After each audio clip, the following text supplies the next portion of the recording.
This is my last talk on a network of basic concepts that an undergraduate student in business school or an MBA student may carry. By network, I mean a set of concepts, some statistics, finance and economic concepts, and more importantly, the link between these concepts. Here I start with a linear demand curve associated with a uniform distribution.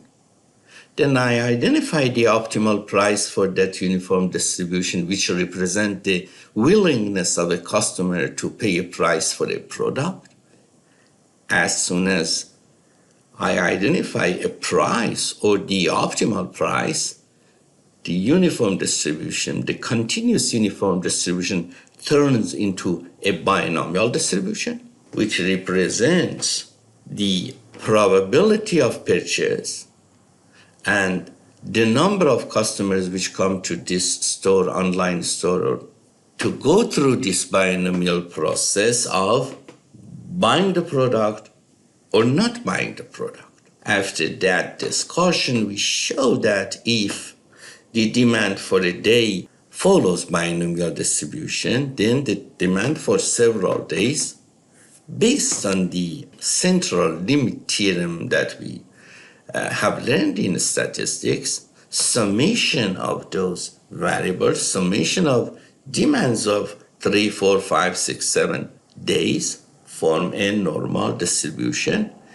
and the average and standard deviation of that normal distribution can be identified by using the daily demand or by using the number of success in the binomial distribution.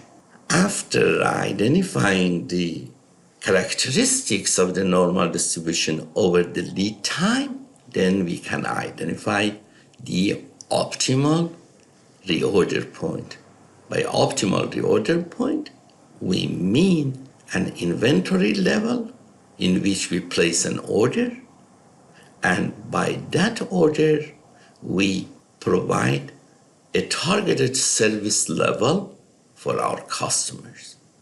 -1. Probability of being out of stock is recognized as risk. 1 minus this probability is recognized as service level.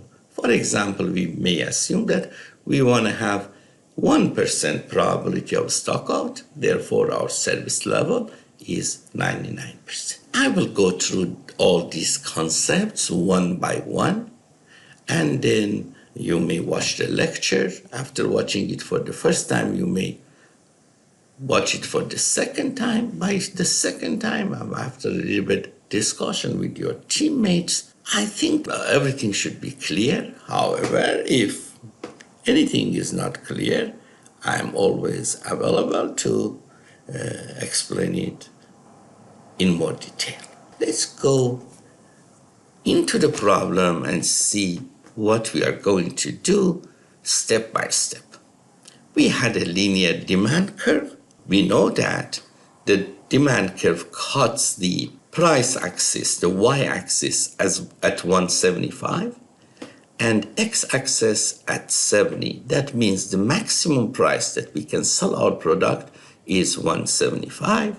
And if we set the price equal to 0, we sell 70 units. As I explained a couple of times, if this is the demand curve, if this is Pmax, which is 175, if this is Qmax, maximum that you can sell, and that is 70, then I can associate this linear demand curve with a uniform distribution.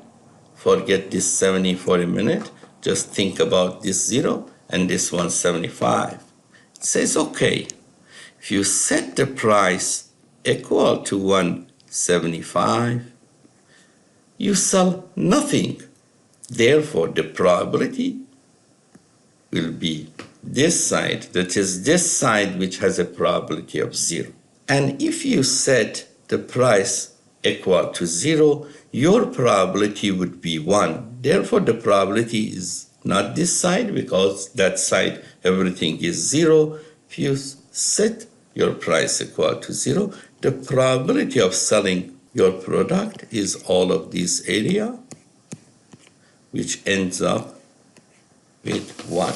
Therefore, as soon as you define a price, for example, this specific price, the probability that a customer which comes to your website or your store or your online store to buy this product will be computed using this area, which is indeed 1 minus this area. If there are 70 people visiting this site, the number of units that you sell would be 70 multiplied by this area, which is something less than or equal to 1. The uniform distribution has its average equal to maximum plus minimum divided by 2, and the variance equal to maximum minus minimum squared divided by 12. Standard deviation would be square root of variance. In binomial distribution, average is NP, P is probability, N is number of observations, number of trials, and variance is NP multiplied by 1 minus P. Again, standard deviation is square root of this number. Compute the price that maximizes the total revenue. These concepts are basic concepts, but the way that they motivate our brain to think, to link things together, to be able to implement basic quantitative relationships, has made these examples neat examples, especially when we are able to exercise all of them in a web-based simulation game. Let's look at the uniform distribution. This is my uniform distribution, which is defined between 1 and 175. This is the height, 1 over 175. Now we want to define a price that maximizes our total revenue. Suppose that price is X. Probability of selling at that price is this probability, this area, which is equal to 1 minus this area. And that is 1 minus X divided by 175. This is this probability. 1 minus X over 175. So I have the probability, correct? With this probability, with the probability of 1 minus X over 175, the customer will buy my product. If they buy my product, how much do they pay? This is the probability that the customer which comes over there buy the product. But if she buys my product, how much does she pay? She pays X dollars because I have set the price equal to X. Therefore, my revenue per person is this much. My revenue per all people is N times this much, and N is number of people who visit my website. If that is correct, then I can build this equation and then I can use Excel to maximize it. Suppose this is P, which is the price that I set. Probability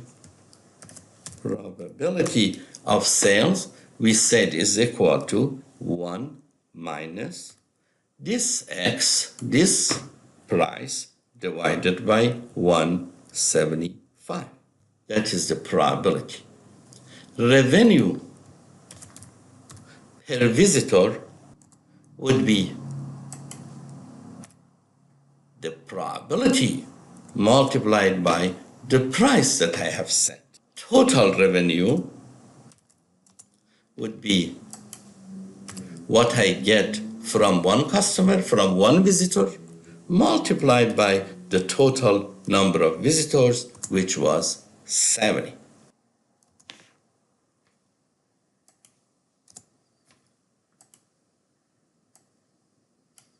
That is the price. That is probability of selling the product. This is the revenue, which is probability of selling the product multiplied by the price. And this is total revenue, which is revenue per customer multiplied by the number of visitors or number of potential customers. Now all I need to do is to go to data, to go to solver, and ask solver, I want you to maximize my total revenue. And then solver says, by doing what? You say, by changing the price.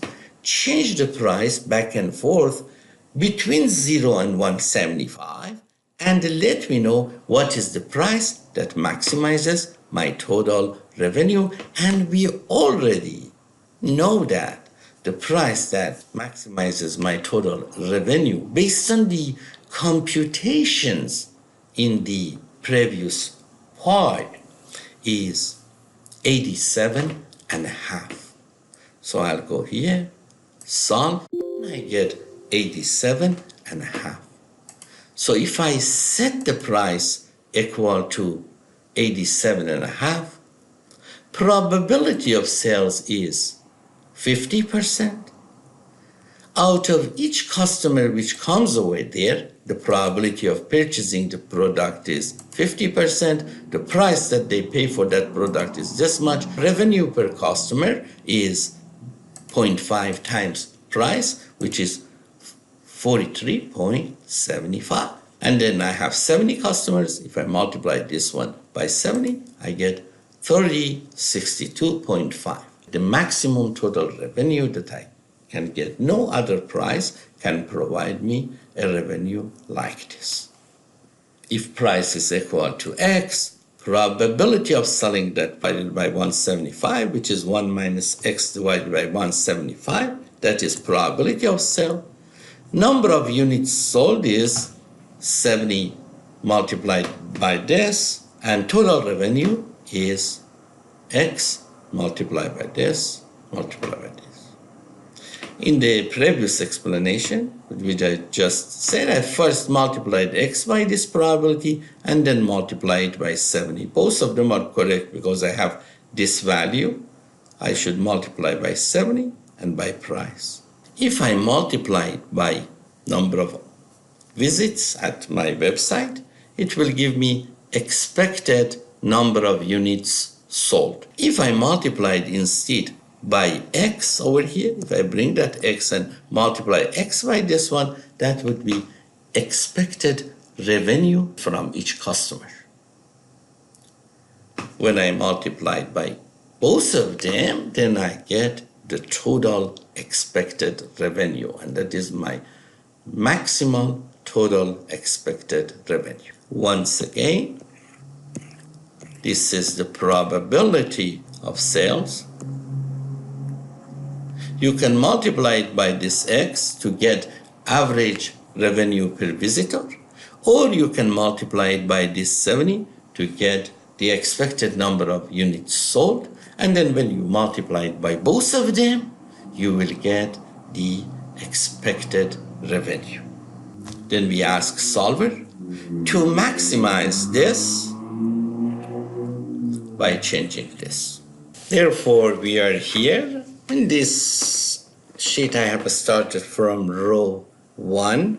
This is my price, which is something between 0 and 175. In this specific situation, it is 0. Probability of sales is defined as 1 minus price divided by 175. This part is probability of not selling, and 1 minus that is probability of selling the product. Expected number of units sold is 70 multiplied by that probability, but because price is 0 over there, probability is 1, expected number of units sold and number of units sold are the same. And this is total revenue, which is expected number of units sold multiplied by price. And because price is 0, we are selling 70, but the total revenue is 0. Then I go to Excel, maximize this cell, maximize by changing that cell, maximize this cell by changing that cell, and I solve it and I get the result 3662.5. Price 87.5, probability of sales 0.5, expected number of units sold 35. The same concept, we are looking at it at different angles. How many units are sold at a price that maximizes the total revenue? Obviously, probability is 50%, total number of visitors 70, expected number of people who buy our product is 35, but they buy it at the price that we have set, that is 87.5 multiplied by 35, which is 3062.5. The variable cost per unit, $16, fixed cost $1,200. In the previous situation, found the price to maximize the revenue. Now we want to find the price to maximize the profit. Again, solver, find this price to maximize the total profit. Here is probability of sale, exactly the same way as we computed it. Number of visits. If that is the probability and this is the number of visits, we sell this many units and we sell it at that price, and it will give us this much revenue, which is less than the price which maximizes the total revenue. But here we want to maximize the total profit, where our fixed cost is $1,200, variable cost 16, and total cost is here. Total cost minus total revenue is total profit. We want to maximize this cell by changing this cell. How many units are sold per day at the price that maximizes the total profit? We have the number of units, 31.8. How did we get it? This is the probability of sale. 70 people visit our website. That probability is multiplied by this, 31.8. Compute the maximum total profit per day. We sell this much at a price of 95.5. Multiply them and compute the total profit after subtracting the costs. Given the price that maximizes total profit, compute the variance of the daily sales. Okay, now we again talking about a binomial distribution where probability of sales is 0.45. Number of trials are 70. P times N is average sales per day, average number of units sold per day. P times N times 1 minus P is the variance. Given the price that maximizes total profit, compute the variance of the daily sales. This is a very interesting connection between concepts. We have a website. Probability of buying our product is 45%. 70 visitors come over there. That is a binomial distribution. Average is equal to N times P, which is equal to 70 visitors times 0.45 or something close to 0.45 that we had. And variance, which is also standard deviation to the power of 2, is equal to N multiplied by P multiplied by 1 minus P. And that is 70 multiplied by 0.45 multiplied by 1 minus 0.45, which is 0.55.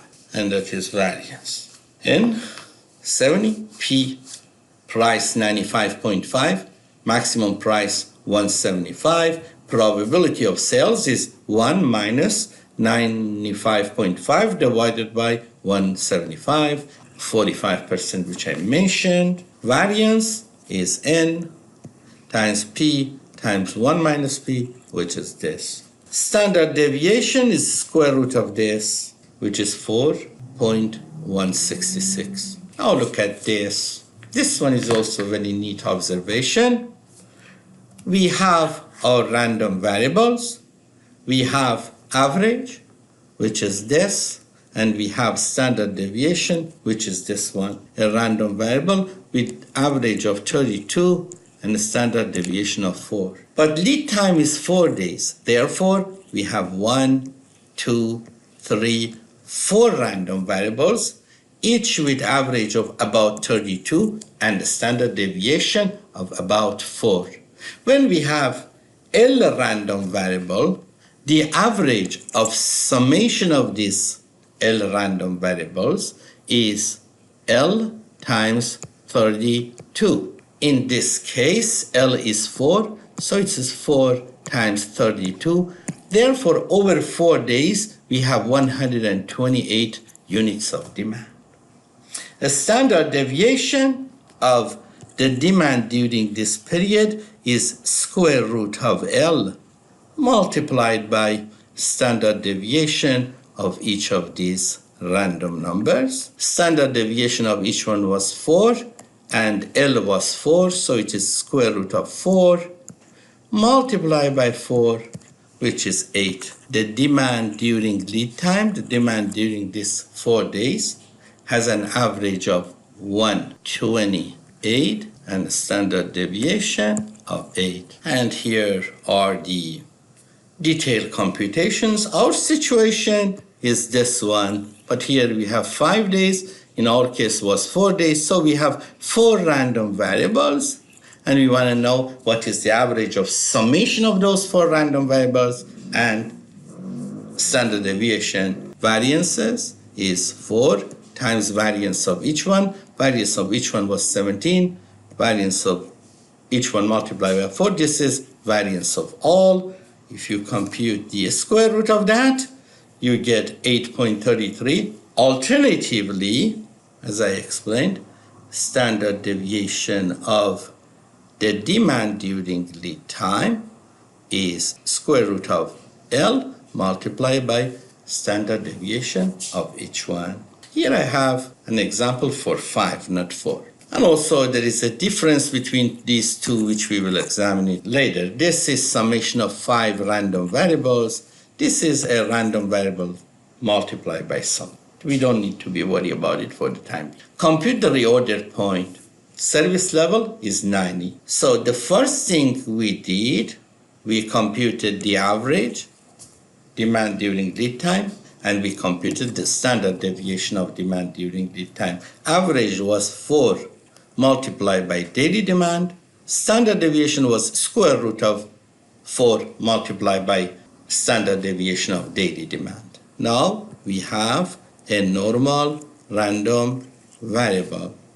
Average is 127.2. Standard deviation is 8.33. And we want this area to be 90%. We want risk to be 10%, probability of out of stock, but we should have stock on hand that with probability of 90%, we could satisfy the demand. That is quite simple. We have already gone through it. Norm inverse, that is the probability, that is mean, and this is standard deviation, and we get 137.88. Instead of waiting for inventory to drop to average demand during lead time, you should order when inventory is more than average demand during lead time, because you don't want to have a 50-50 probability to be out of stock or overstock. You order at a point where your inventory is about 10 units more than average demand during those 4 days. Average demand during those 4 days is 127. If you order at that point, probability of being out of stock is equal to probability of being overstock. But you go further, you order at a place when you have more than 127.2, you have 137.8. In that case, this is 10% and this is 90%. And for that, you need to order when inventory on hand is about 138. Safety stock is the difference between reorder point and average demand. The difference between these two, and that is 10.68. Thank you very much. This completes our 4 problems, which were all linked together in your courses of statistics, economics, and finance, and now in SOM. And more importantly, all these concepts have application in our first sourcing game. Thank you very much for your patience. Please bring your specific questions to classroom.